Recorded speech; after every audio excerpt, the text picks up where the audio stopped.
What's up, everybody? Welcome to the first episode of the Keith G. Brown podcast. I am Keith G. Brown.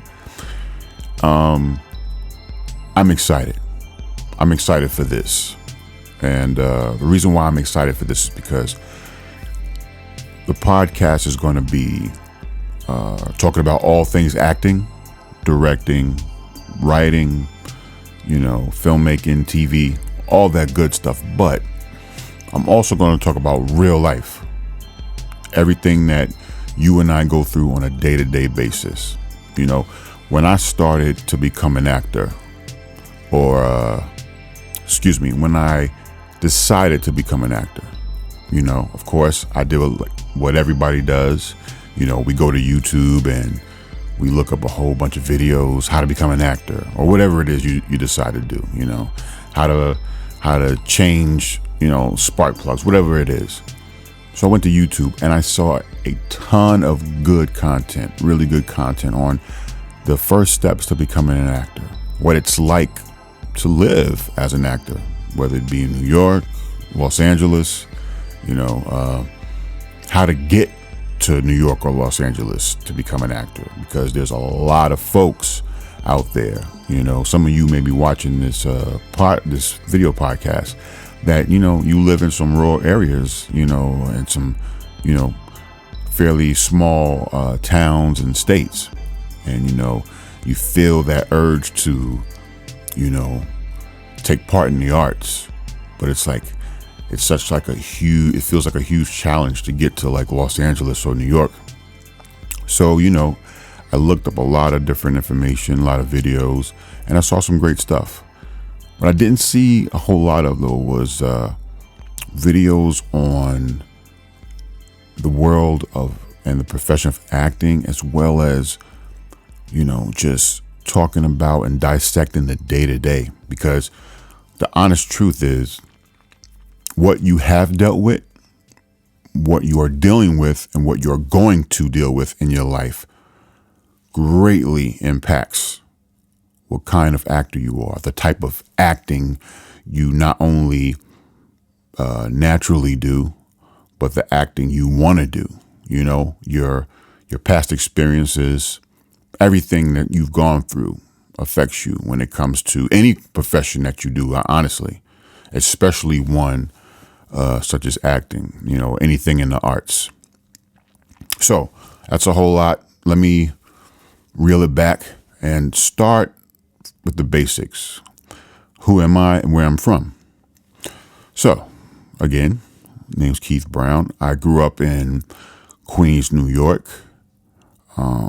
Most of my life. Had a pretty good childhood. It's pretty fun. I grew up as a child in like the 80s and 90s. Here in New York, it could at times get pretty rough. Of course, the 80s was the crack cocaine era where crime was pretty high. It was pretty dangerous. The 90s, we were starting to come out of stuff like that. I was very active, loved sports, mainly basketball, played a little football, loved watching football. Like I said, I had a really, really good childhood. Didn't do any theater or acting in school whatsoever. The most I did was sports. Wish I did. I actually wish I got into music and theater in high school, but unfortunately I didn't. So, graduated high school at the end of the 90s. Did a semester of college. Did okay, but I was still kind of lost. I still wasn't exactly sure what it was I wanted to do. I didn't even pick a major at that time. And so I remember doing some summer courses to kind of get my mind right, and prep for that coming fall semester. So I remember finishing up the summer courses, and I'm standing there on the campus trying to figure out what is it that you really want to do. And, I could not decide or figure it out. So at that moment, I decided that, you know what, I think I need to join the military. And it's something me and my dad have been talking about. My dad used to be in the Army. And I said, you know what, I think maybe the military might be the best bet for me. Because what the military does is it allows you to get out on your own, get a good foundation laid for your early adult life, and, become independent while you're doing that, because you're making money, you're pretty much living on your own, and you're just experiencing life, at a very, kind of like stable, constructed environment, So I ended up joining the Air Force, and which I loved. I was in the Air Force for about close to 2 years, or right about 2 years, when 9/11 happened. And that completely changed the game. Things got pretty hectic, The missions that were already important became that much more important. So, I did 8 years in the Air Force. Right before I got out, I did a tour in Iraq. I was stationed at Balad Air Base. That was actually a really good, it was a good experience. It teaches you to be very grateful for the little things, like like really hot water, and just TV, which we had a TV set up in like the little, I guess you call it a dorm, but it wasn't necessarily live TV, and you kind of watch the same things over and over again. But no, being over there, it teaches you camaraderie. It teaches you, again, like I said, to be humble, to be grateful for all the things you get to do back home. And, funny story is, getting over there, I actually wasn't supposed to go. I had less than a year left in my enlistment. And what happened was, at that point in my career, I was a supervisor, and I was stationed in North Dakota. I had some great troops under me, great kids. I had this one in particular. He had just got out of boot camp. This was his first base. A 19-year-old Philippine kid, great kid, man. Funny, respectful, hardworking. So he was 19. And already he had gotten married to his high school sweetheart. Now, that's one thing about the military. People tend to get married, start families fairly young. That's in the military, that's super common. So anyway, my troop, he was 19, newly married, and they were already expecting their first kid. So she still lived back in his hometown. So he was kind of like, saving up a good portion of his checks, trying to furnish his apartment and get it set up so that he could move his wife, over to where he was in North Dakota. And so he was working really hard to set that up. And he got hit with orders to go to Iraq. And as I said, I wasn't getting any orders because I had less than a year in.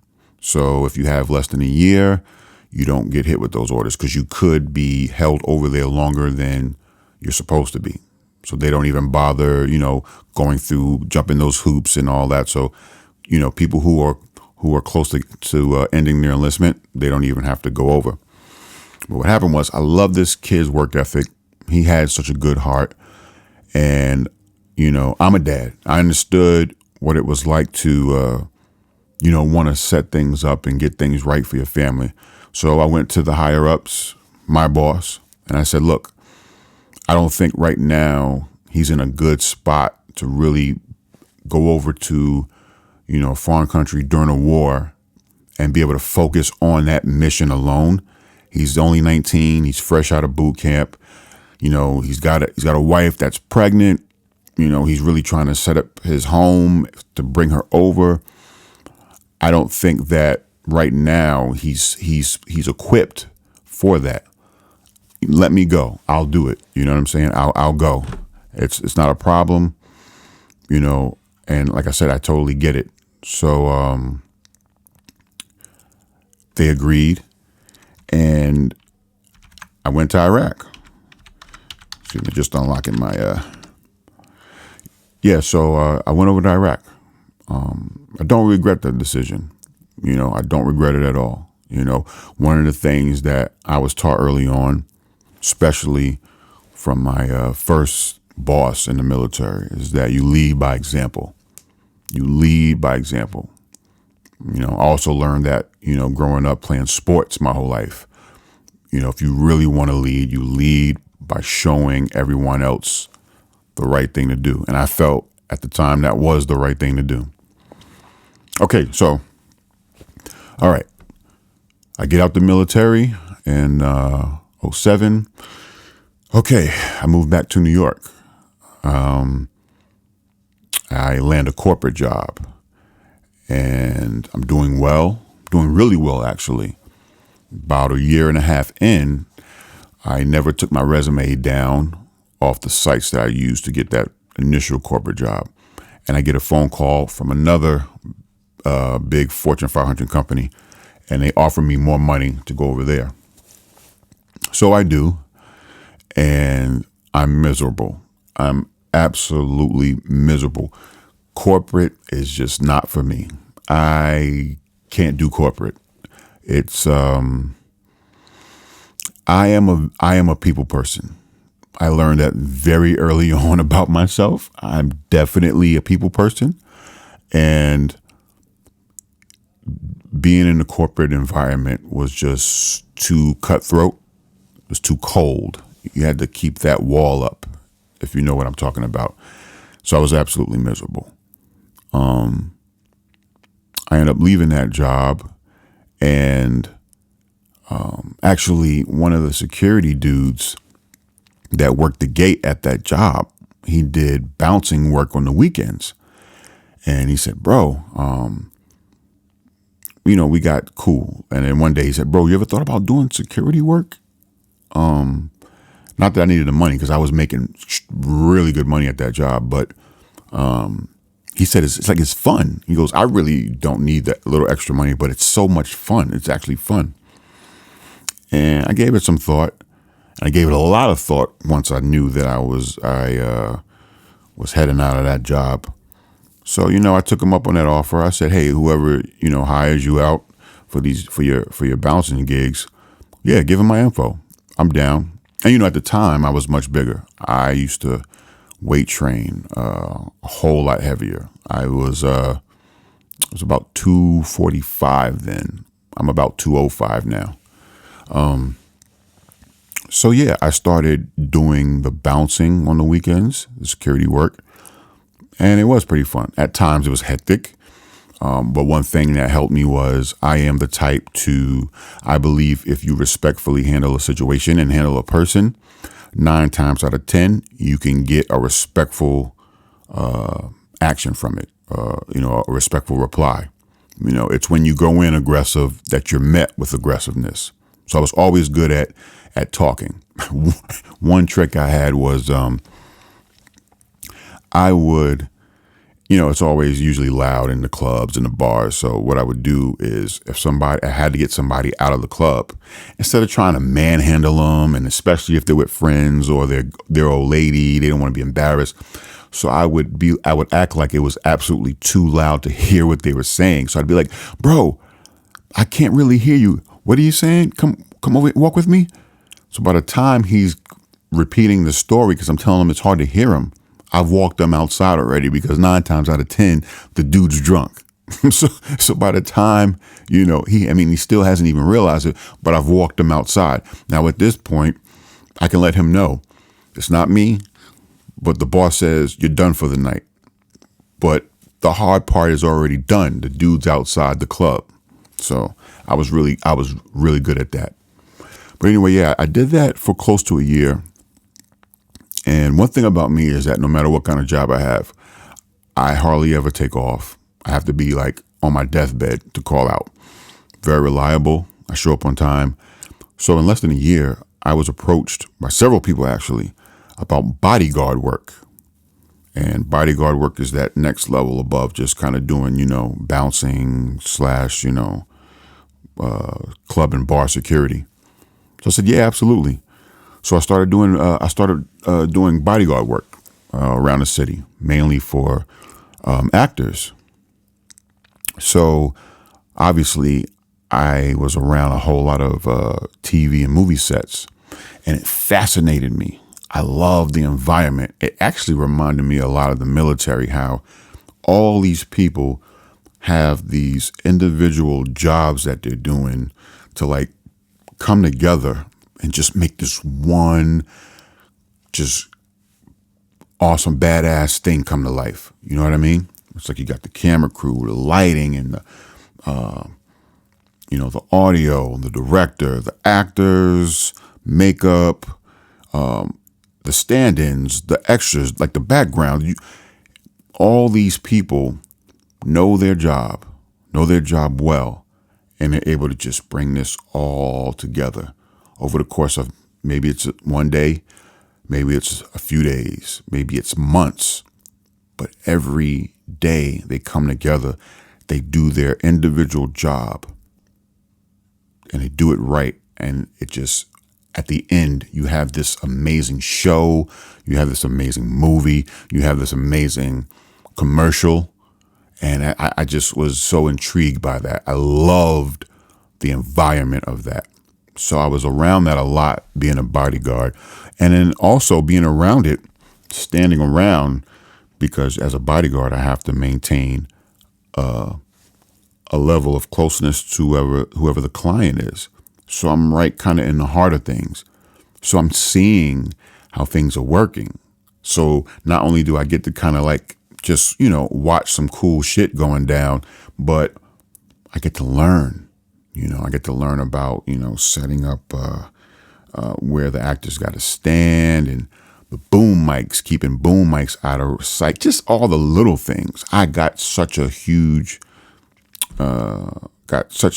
great lessons on just the whole aspect of the entire process. So I was like, man, this is something that I would actually probably like to do. But in my mind, I'm like, but I have responsibilities. I have just all kind of, I guess now I can just say they were excuses. I had a whole bunch of excuses of why I would never actually try it. But I even got approached by a few people, whether it was like a producer or a director, and they would ask, like, you ever done any acting? Man, maybe you should think about it. And then, they would hear me talk and be like, whoa, and the voice, you sure you never thought about doing this? And I'd be like, nah, I'm cool. Yeah, So fast forward about 4 years. I had already went back to college for a different type of degree, pursuing radiology and also working nights. So yeah, I was barely sleeping. I was sleeping on average 2 to 3 hours a day. I was extremely busy. I really wasn't getting much sleep at all. So, yeah, I had come to a point in my life. There were several things that just had taken place, and we'll get to that in other episodes. We'll take this journey. We'll be on a long journey, so we have time to get into all that. But yeah, I got into a point in my life, had some things happen, lost some people, and I started to really think, what is it that would really make you happy? What is it that you can do? I didn't want to live with any kind of regrets. I didn't want any regrets whatsoever in my life. And I said, you know what? I got to figure this out. I went for a walk. I went for a 2-hour walk. And I said to myself, dude, try that acting thing. Try that acting thing. You love the environment. You loved it when you finally got around it and saw it. Try it. So I said, okay, where do I start? And the first thing that I wanted to do, I was like, you know what? All right, I live in New York City. I'm sure I can find a good acting school or acting classes. So I researched. So I stumbled upon New York Film Academy, and I looked up some reviews, of course. The reviews were pretty good. I looked into the program that they had. They had a great, it sounded like it was great, 1 year acting for film program. And here's the best thing of all. Because I was in the military and I had been to war, I had something that's called a post 9/11 GI Bill. And what that does, that will pay for your tuition for any accredited college or trade school. And not only will they pay your tuition, but they'll give you a monthly stipend to live off of, to take care of like rent and, utilities and food. And they also base how much you get based off the zip code, not where you live, but actually the zip code of the school, which was fucking amazing because New York Film Academy is based in Manhattan, and Manhattan is the most expensive borough here in New York City. So yeah, I did the paperwork, man, did the application, and I had to send in a audition, which I had never done before. So I did a scene from American Gangster. That's the film with Denzel Washington.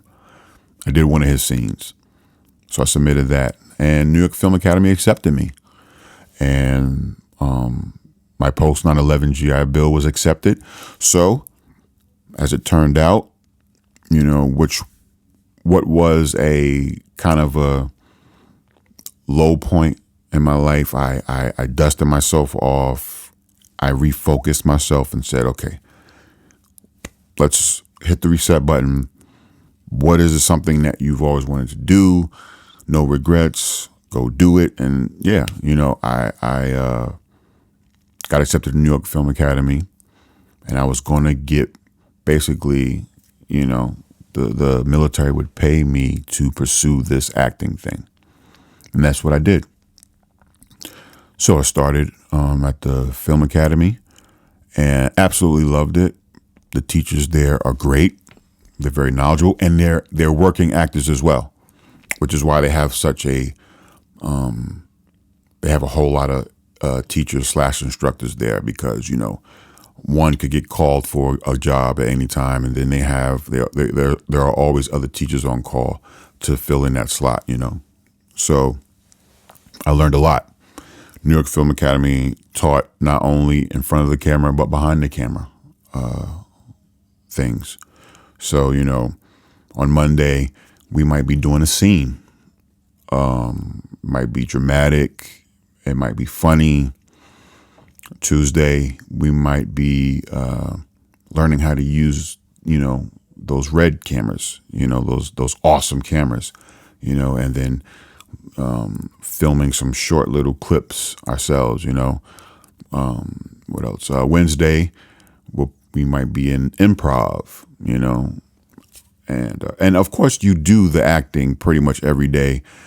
But what I'm saying is each day there's something extra that you do. So like Monday, it could be acting and behind the camera, and then watching and dissecting a really good film. Tuesday, more acting, more in front of the camera, but then now some improv, and then some, breathing techniques and exercises.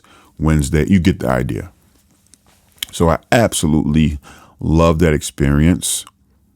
Again, it's a year program, but technically you only go for about 9.5 months. So I put my all into it. I enjoyed it. And also theater. you also do theater there. Love the theater courses. So yeah, I graduated on January 26th of 2019, which was a Saturday. That Sunday, I took the entire day and edited my footage from school. And I used iMovie, a free program. And, I edited my footage from school and made my own little reel. Because I'm pretty proficient when it comes to software. So by that Monday, I was on Actors Access and Backstage and just submitting. And what I did was I told myself, I said, okay, let's set up a schedule. Every single morning, you're getting up at this time. You're going to log on to both of these sites, and you're going to send your. Actually, forgot something. December, about a month and a half before I graduated, I got headshots. Headshots. Most important thing you're going to do when you're starting. Don't skimp out on it. Do not skimp out on headshots. Headshots are so important. You need a photographer that's going to be able to work with you and get the best out of you. There's no compromise about that. It can be expensive when working with one of the best, but trust me when I tell you, it is so worth it. So worth it. Please, please, please, please, please get great headshots. You're going to thank yourself in the long run. I used a guy named Ted Ely. He was based in Brooklyn when I went. I think he's since then moved to somewhere in Queens. So I think he's actually in my borough now. I'll actually probably put his information in the bottom of the video, and towards the end, I'll shout out his information. I'll probably shout out a bunch of information in the end. But yeah, headshots. Please, everyone, get great headshots. Okay. So anyway, graduated on that Saturday, edited and made my demo reel Sunday with strictly footage from school. That's all I had.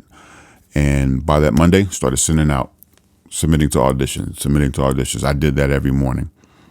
After about 4 or 5 days, I had already started getting replies. And yeah, because I'm just starting out, mainly it was short films, student films.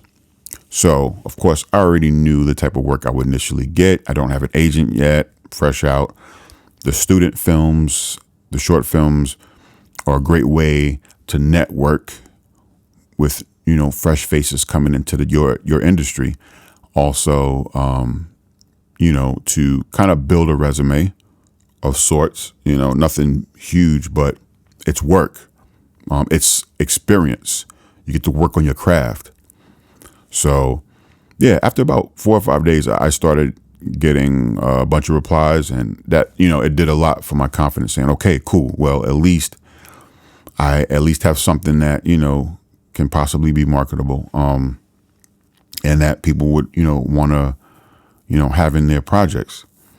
So I enjoyed that. I met some cool people, and, it was pretty fun. Now that was February, right? By July, I had got contacted by an agent. So the agent reached out and said, hey, I would like to talk to you via, Skype or whatever. And I said, yeah, absolutely. So we talked, and what he saw from me, he's currently my agent now. He's a TV and film agent, but what he saw from me was my scene I did for my theater class. I did a scene from the play Fences, and my role was the one Denzel Washington played, the dad. So that's actually that's the work he saw that got him interested in me. So, yeah, he became my agent. So, like I said, graduated at the end of January. Immediately started sending out auditions. Did some student films, a few short films. No pay, of course. And just kind of, worked on my craft and understood, patience. And like I said, by July, I had an agent, and that was very exciting. And then he immediately started finding work for me. By the August, the following month, I landed my first TV gig. And it just kind of I was like, wow. Because, you hear so often that the usual course is you do a lot of, student film, short film, and then you kind of break into the theater space and you do a lot of off-Broadway. And that's usually how, especially here in New York, that's usually how actors are found, is through that, through the off-Broadway jobs. But no, I didn't even, do the off-Broadway thing, which I would have had no problem doing. I thought I wasn't going to like theater work, but when I finally started to do it, because the theater part of the program was like the latter part of the year at the Film Academy, but when I started to do it, I actually loved it. Like I said, I didn't have to do it. I got my agent in July, and by August, I got my first TV role, and it was for the show Manifest. And that was great, man. Oh, actually, you know what? Totally missing that I did some background work. Sorry about that. I had two background gigs in July. Yeah, I had 2 background gigs in July. Yeah. And then, so August is when I got that first, a role with lines. And it's something about getting that role, man, which is why this show is called The Day Players. It's ultimately, the goal is to get the work where, you're recurring, meaning you're constantly on, the show. But, first you do like I said, there's like the 3 levels that, I look at is background, then the day player, recurring. The background's cool. You do get paid for that. You're around the business, you're networking, you're there, you're on set, you're there. But it's something about that day player. When you make it there, it's like, okay, you know what? I got something. There's something there. They see it. Okay. If I keep working on it, if I polish it, every day, try to perfect it. I don't think anybody ever really reached perfection, but just the whole thing is to always work toward it. And that way you always get better. It's that day player position where it's like, okay, now I feel like this train's moving, I feel like this train's moving now. So that's why I named it The Day Players. So even if 5 years from now, I'm just doing recurring stuff. No, it's, for me, it hit me.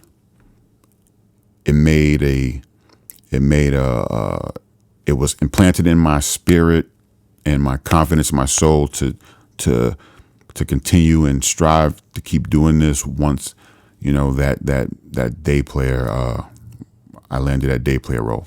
So yeah, Manifest was great. And it was a small few scenes. I played ESU commander. It was a night raid in this junkyard, and I was the lead.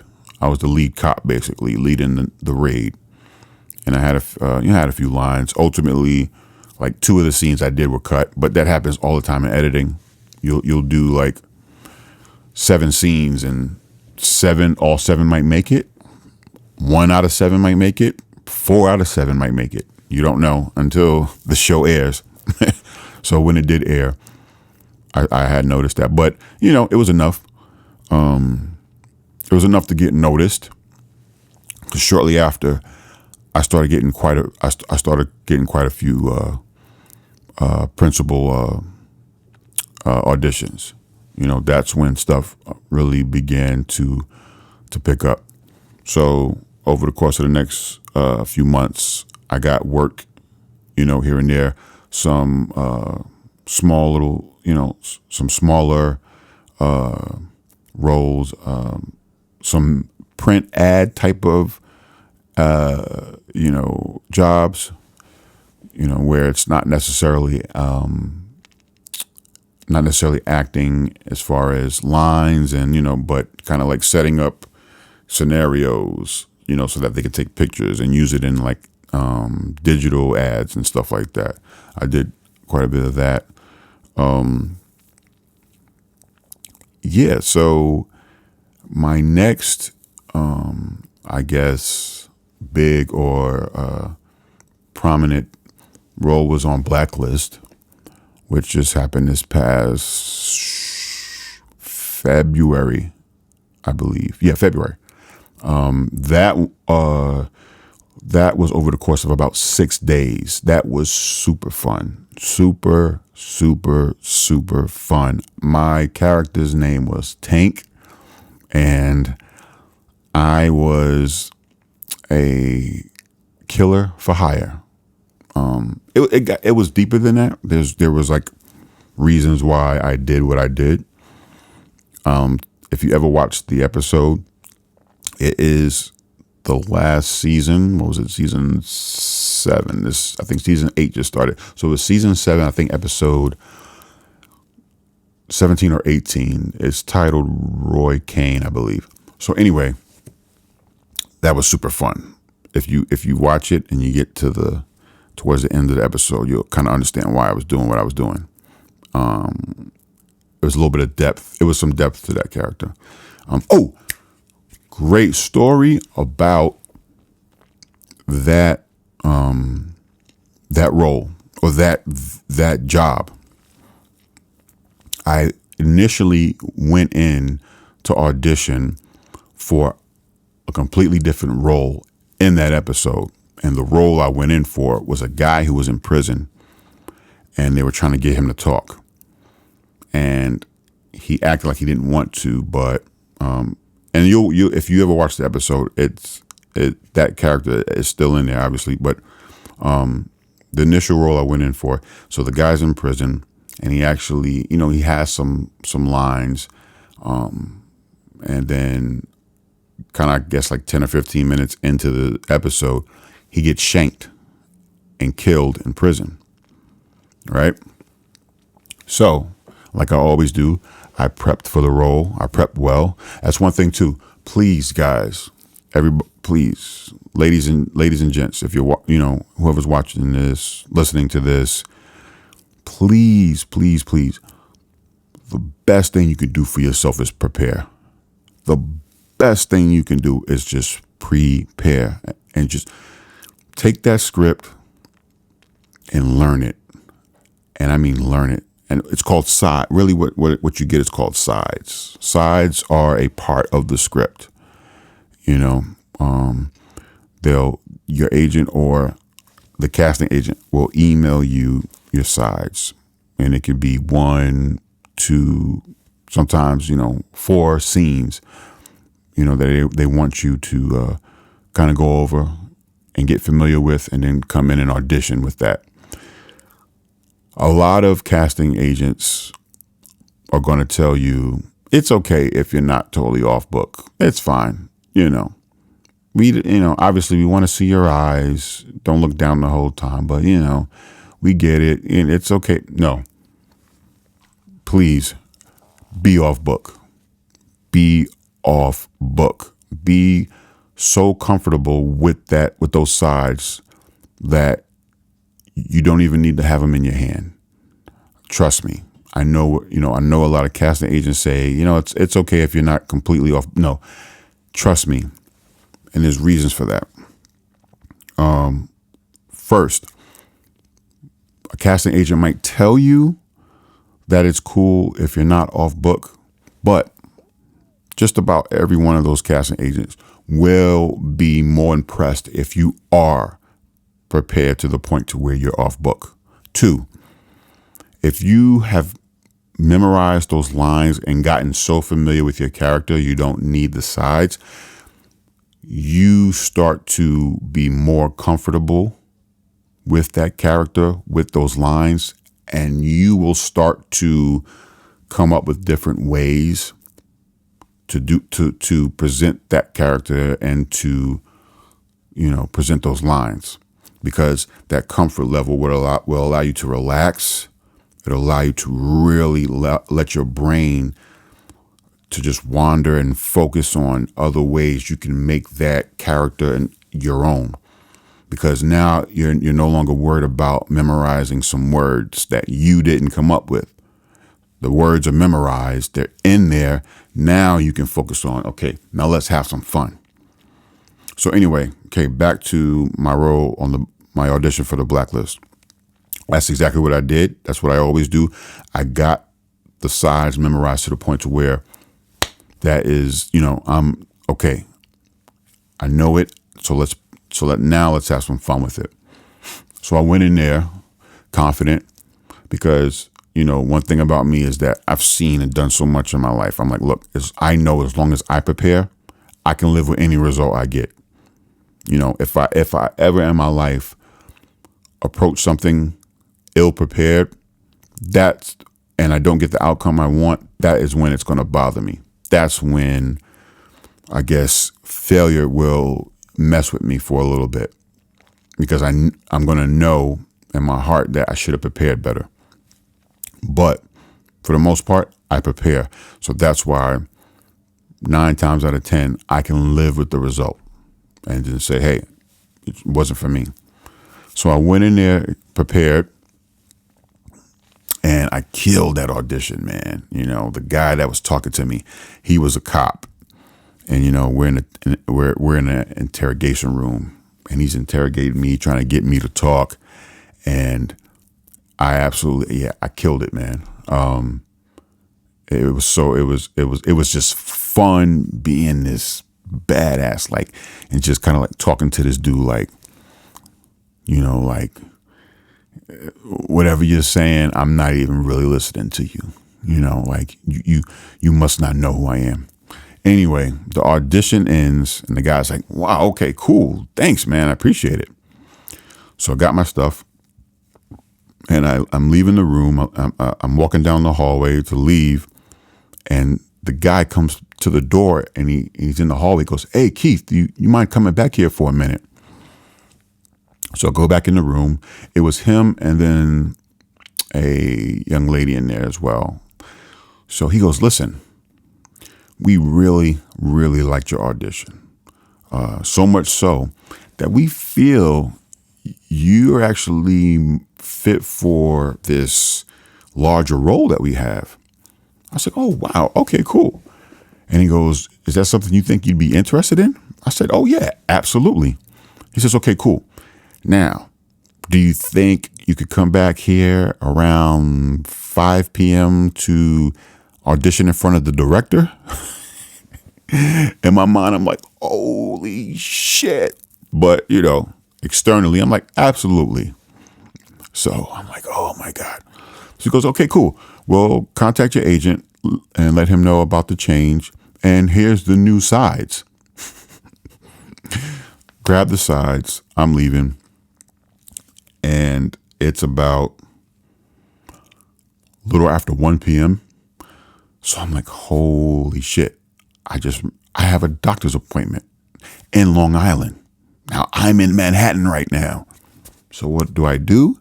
Okay, cool.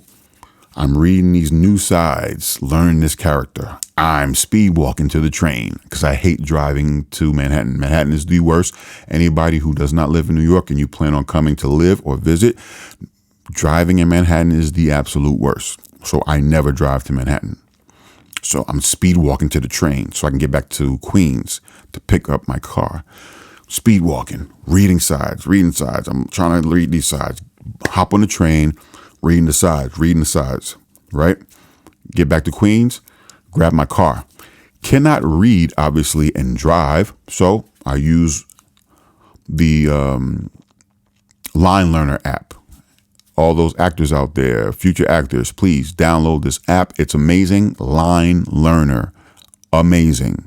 So I record my lines into the Line Learner app. Now, one thing I do is if I don't have someone else around me to record the other person's lines, I simply alter my voice, alter it just enough to where when I'm hearing it back, I'll slightly trick myself. It actually works.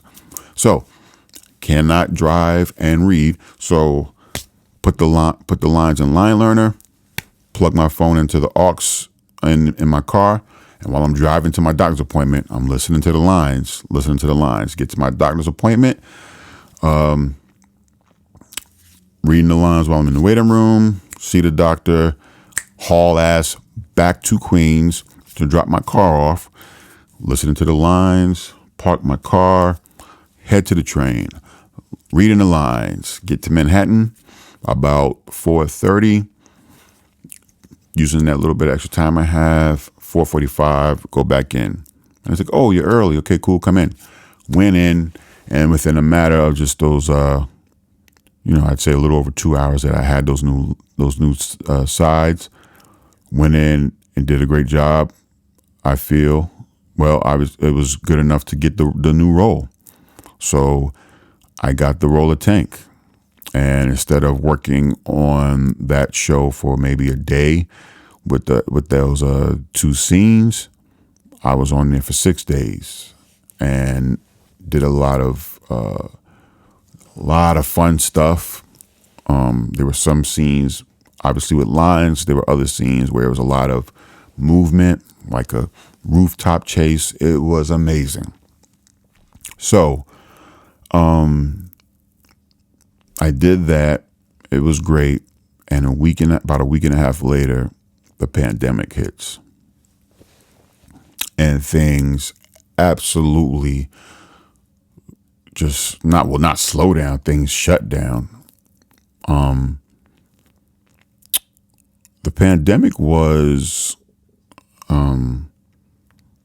it was trying due to the fact that I was used to not going anywhere, not really doing much from my time over in Iraq. That'll teach you how to make the best of your time when you don't have a whole lot to do. So I did a whole lot of, I was in the gym a lot. I was in the gym 6 days a week in Iraq, 2 to 3 hours a day. But yeah, being over there, being in the military will teach you how to sit your ass down, and you'll come up with ways to, have valuable time. Somebody's at my door, probably the mail. But yeah,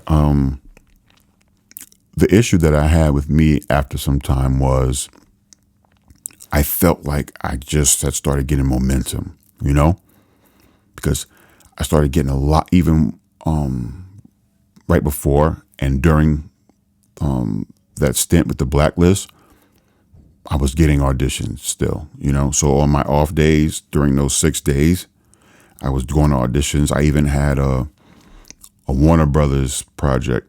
I couldn't even take it because I was working on the days they needed me to come in and audition. And actually, even though I missed out on a Warner Brothers film, it was like I felt good that I missed it because I was working, because I was on a syndicated NBC show, a popular show, so that felt good. So that was the thing that I had to deal with during the pandemic was, I just felt like the momentum just came to a screeching halt, and that shit sucked, man. sucked. You know, that was probably the hardest part about the pandemic. It wasn't the staying home and not going out. I really became a homebody a long time ago anyway, but definitely the my momentum being this, brand new fresh faced actor that's having success very early on, and then to have that success, have that just kind of like boom, it's nothing is can be disheartening. So that's one thing that I had to deal with. And I'm sure, and look, millions of us had to deal with it, regardless of the profession that we're in, But I would say around August is when things started to pick up a little bit more. In August, I did a new show that's going to be coming on Discovery. It's called Billy Buys Brooklyn. And as of late, like September and last month, October, I've gotten quite a few auditions. So things are starting to, pick back up. Also, I got into voiceover work. I got my first voiceover job about 3 weeks ago, actually. It was for a company called, I forgot the exact name of the company, but one of their devices, the Rhythm Star. I did a voiceover for that. And about 2 weeks ago, I was offered to submit for a Under Armour commercial for Cam Newton, which, funny story is, my cousins, a couple of days ago, my cousin sent me the commercial because it's like a social media commercial. You won't see it on TV. So it's like one of those short, like 30-second ads on he sent it to me. It was on Instagram. It's the exact same Under Armour commercial that I submitted for. But I got to say, the voice that the guy they chose to go with, he definitely sounds like a sportscaster. But here's the thing. The audition notes that I got with the audition said they didn't want anyone sounding like that. So I kind of did it in, like, I guess in line with, one of those dramatic sports commercials where they'll, usually Nike does a lot of these where they'll have like whoever the athlete is, like if it's like a Michael Jordan, or if it was a Kobe Bryant commercial, they'll have Kobe Bryant narrating it, and it's not fast. They obviously have a good kind of like either baritone or very close to baritone voice, and I assume that's what they wanted. And then I'm like, well, yeah, especially because they sent me, hey, we want you to submit for this. So I'm like, okay, well, they must have heard my voiceover demo and they know what kind of voice I have. And it said they wanted a more natural, they didn't want the sportscaster type. Higher ups or whoever probably made a last minute change. Says no, well, we actually probably we prefer to go with someone who sounds more like a ESPN, Sports Center, type of guy. And the guy they chose, he definitely did. So if they made the change, if that's ultimately what they wanted to go for, they made the right choice. He sounded great. So props to the dude who actually got that gig. But that's happened to me several times. I went in maybe last fall. I went in for a cancer commercial. It was a father who was laying in bed. He can barely breathe, and his wife and his daughter are visiting him in the hospital, and he's laying there, and he's like, he has a terrible time trying to breathe. So I went in for that. Didn't get it. And then maybe 2-3 months later, I was watching a YouTube video and I saw the commercial come on. So I was like, oh, okay, cool. Yeah, that guy. I saw that guy at the auditions, actually. He was getting off the elevator. I was on my way out. I had already auditioned. So the guy they chose, yeah, we passed each other at the audition. So, but no, kudos to him. Like I said, man, it's you have to have tough skin in this business, and it's great to always cheer everyone on, man. It's okay if you don't get the job and the other person does. It's fine. You, as long as you are coming into every audition prepared and ready. If you're not selected, that just means that was not meant for you. And I know a lot of you are going to be like, man, that's like one of the most cliche things to listen. I have been through so much and I have done so much. Some of these things that sound cliche, they actually are true. Hard work pays off. It honestly really does. It's like, I took no time off when I graduated film school. Absolutely no time off, and I said, this is what I want to do. These are my goals. I'm going to do this. And every day, like clockwork, I met my goals. Every day I met the small goals, working towards achieving the big goal, which was at that time of graduation was getting an agent. And once the agent was there, I didn't stop there.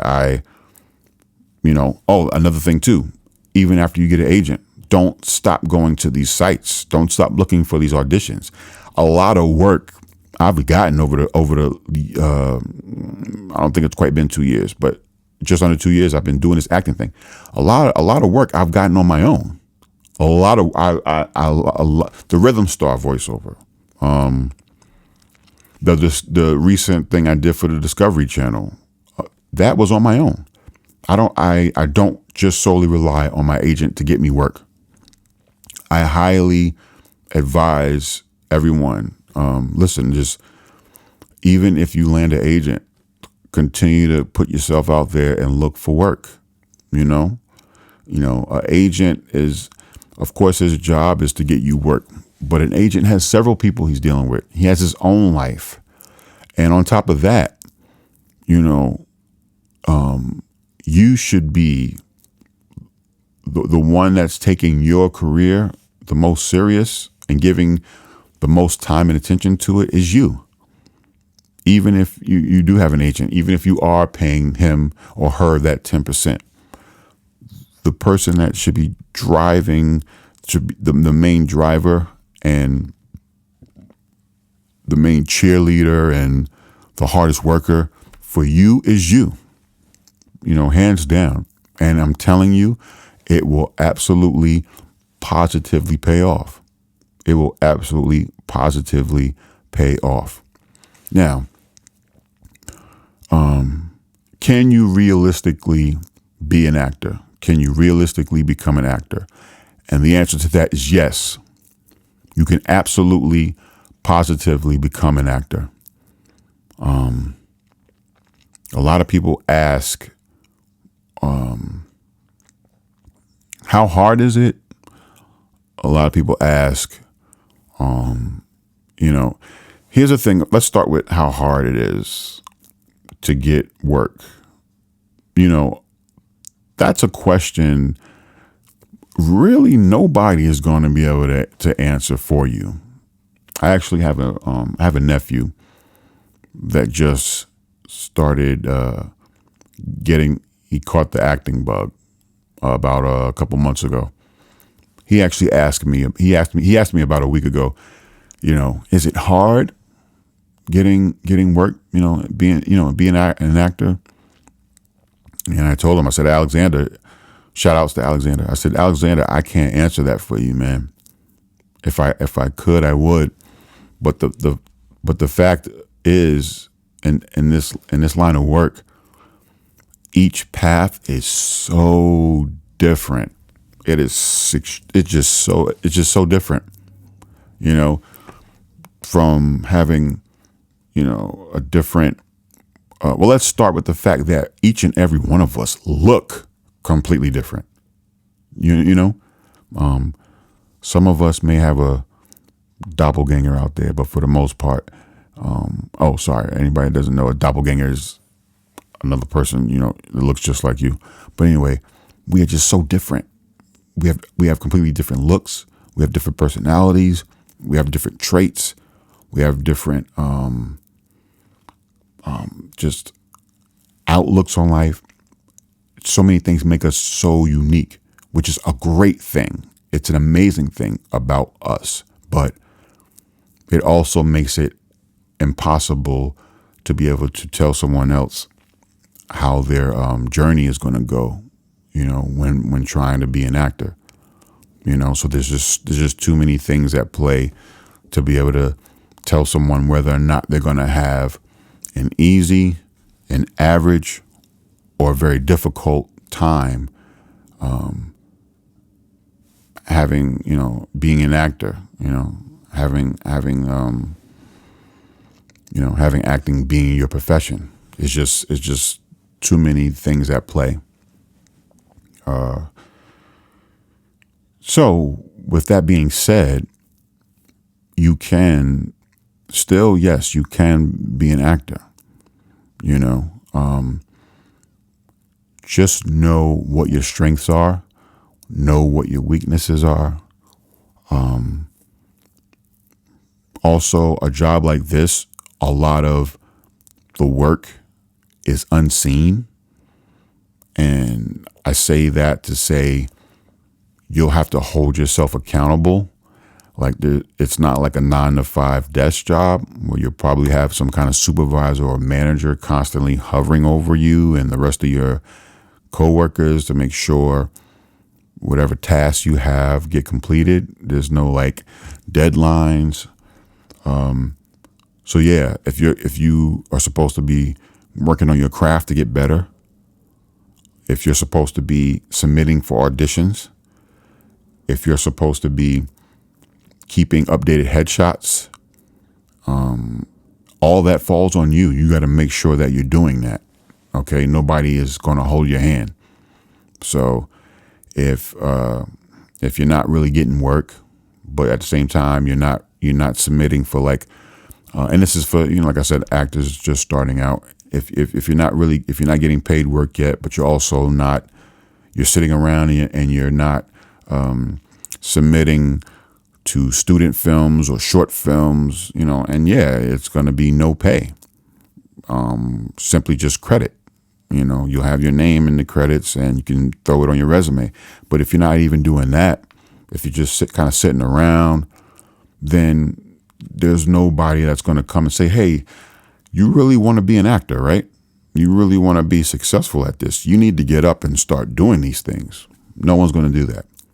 So you have to have that before you even start down this path. You got to have that honest conversation with yourself and say, okay, am I willing to do what's necessary? Am I going to be able to hold myself accountable? And am I going to understand that this is a marathon? This is not a sprint. Again, another thing that is extremely cliche, right? But it is. It's a marathon. You're going to have to be patient.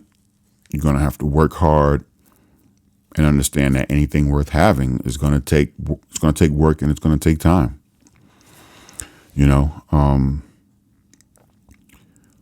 But overall, I feel like you can become an actor. Yes, you can do it. And this podcast we're going to be talking a lot about how to do it. We're going to be talking about, I'm going to bring you along my journey as far as when it comes to my auditions and my gigs, and more importantly, or just as important, my personal stuff going on. We're going to have topics, like, do you have a mentor? I have an amazing person I'm going to bring on for that episode. We are going to have guests. Some episodes, I'm not going to have a guest. I'm going to be talking directly to you because I'm going to have a lot of information I want to share to everyone because I'm big on that. I know a lot of folks that they get a lot of information. They sit around, they read a lot, which is great. Reading is great for the brain. The brain's a muscle. work that muscle. Reading is great. But I know people that they sit around, they read a lot, they get a lot of knowledge, but they don't share it and they don't educate anyone. And some wise men have said something much better than gaining a lot of information is sharing it. That's even better than just getting information. It's sharing the knowledge, educating people. I've always believed in that. So some episodes that I'll have guests on, really good guests. Like I said, do you have a mentor? I'm going to explain how important having a mentor is. It really is. I'm dedicating an entire episode to that, and I know exactly who to bring on for that. I'm going to be talking about how relationships affect your acting. Of course, it affects, your relationships, especially like intimate relationships, affect everything in your life. But this podcast is mainly about acting, directing, and all that stuff. So I'm going to have an episode on how relationships affect your acting, how it affects whether or not you become an actor. That's going to be I can't wait for that episode too. I'm going to bring on, some peers of mine that have done some really great work. I'm going to bring someone on who's overseas, to all my people outside of the U.S. Ever since I've really been paying more attention to my Instagram and my social media and building it up, I've gotten so many DMs about, hey, how'd you start? I really want to come to America and be an actor. What do I need to do? I've also received some direct messages from people, like in other countries and stuff, saying, hey, I'm an actor over here. I know fellow actors over here with me. Would you mind being on a live so that, you can discuss, how it is you got started? So I'm going to have somebody on that he's a friend of mine. We went to the film school together, and he's in the UK doing great work over there. He's an actor, but he's also gotten into directing. He's done some great things. We're going to have an episode where I bring him on. So there's a lot of great things coming up. So I think I've talked enough this first inaugural episode. I want to thank you guys for taking this journey with me, starting this journey with me. I really look forward to sharing all this information and everything that I have gone through and everything I will go through with you guys. I know what it's like to want to, become an actor and not know where to start. And you know what? This also isn't just for those folks. This is for the people probably in my position. You started already, and you just want to hear a fucking podcast from someone who's kind of along the same lines as you, because you got so much stuff going on. You're so busy, you don't have time to make your own podcast. So you know what? I'll fill that for you too. And for everybody else who just might happen to stumble upon it. But listen, thank you everyone out there. You guys be safe. I know we are way ahead and in a much better space than we were a few months ago, but it's still, just continue to be diligent. Stay safe out there. Listen, you can find me on Instagram at Keith G. Brown, and I'm on Twitter. I really don't use it though, but I gotta start using it. It's Keith_G_Brown. I will become more active on Twitter. I am promising myself that. But yeah, you guys check me out next Thursday. Same time, same place. Thank you guys. You guys take care. Be safe.